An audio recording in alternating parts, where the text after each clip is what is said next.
Assalamu alaikum. This is Riza Waseem from final year MBBS. I hope you all are doing fine.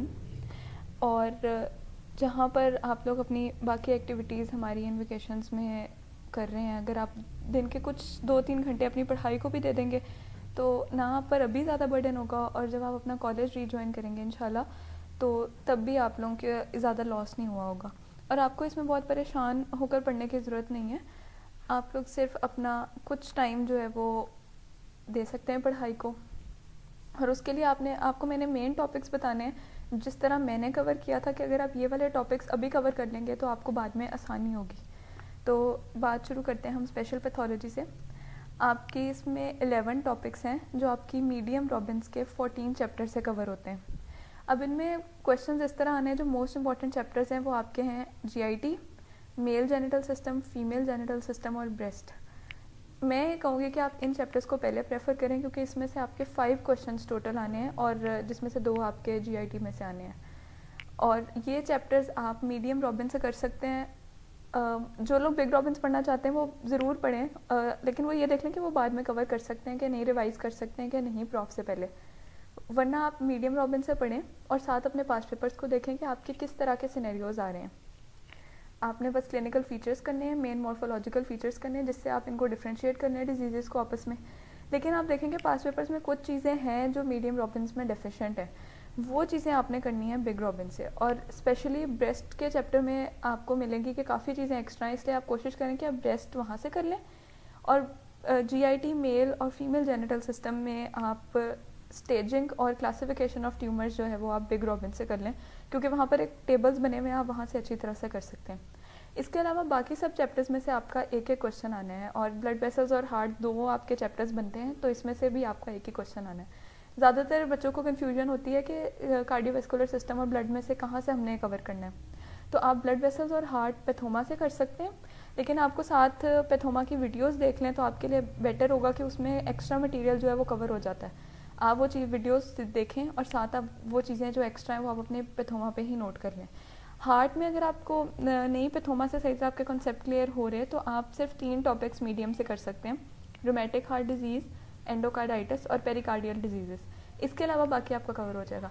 फिर blood में आप Pathoma की videos और Pathoma कर लें तो इनफ होगा, लेकिन जो लोग मीडियम करना चाहते हैं वो उसमें से रेड ब्लड सेल्स वाला पूरा पोर्शन कर लें और वाइट ब्लड सेल्स में से वो वाले लिम्फोमास कर लें जो पास्ट पेपर्स में बहुत ज़्यादा रिपीट हो रहे हैं, क्योंकि उनके सिनेरियोज और हिस्टोलॉजिकल फीचर्स वही वाले आ रहे हैं बार बार क्वेश्चन में।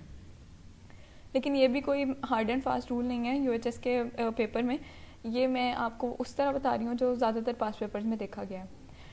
उसके बाद क्लिनिकल केमिस्ट्री जो यहाँ पर एक टॉपिक लिखा हुआ है वो उसका पीडीएफ अलग से आपको डिफरेंट मेडिकल के पेजेस पे मिल जाता है, लेकिन वैसे आपका ये वाला पार्ट जो है वो यूरिनरी सिस्टम, एंडोक्राइन सिस्टम और लिवर एंड बिलियरी ट्रैक्ट में से कवर हो जाता है।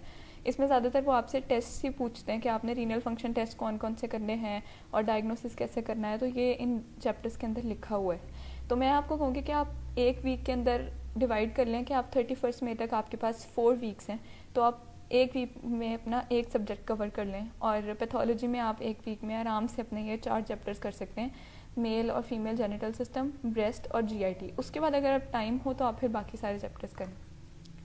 इसके बाद अगर हम कम्युनिटी मेडिसिन की बात करें तो इसका पेपर बहुत अनएक्सपेक्टेड आता है, मतलब एमसीक्यूज़ आपको नहीं पता होता है कि कितने आपको आते होंगे।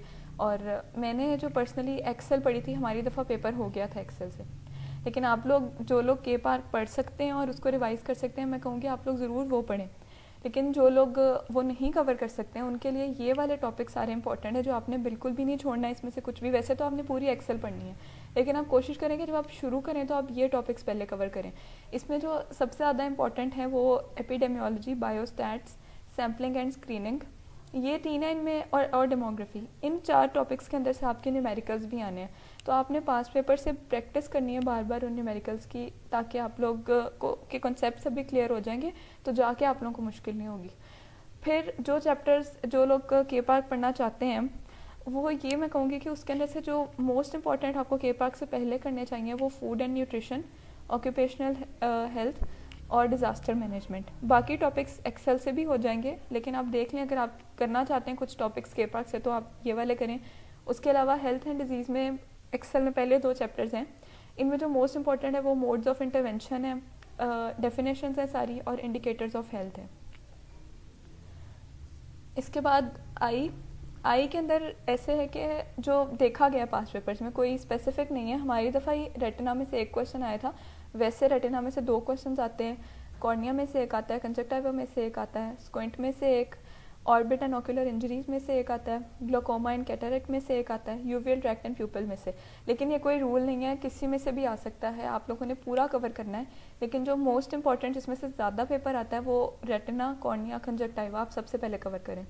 और इनमें भी आपने सारा आपको रट्टा लगाने की ज़रूरत नहीं है। आप पास्ट पेपर्स खोलें साथ, आप उनके सिनेरियोज़ देखें और फिर आपने डिफ्रेंशिएटिंग क्लिनिकल फीचर्स करने और सबके ट्रीटमेंट ऑफ चॉइस ज़रूर करनी है।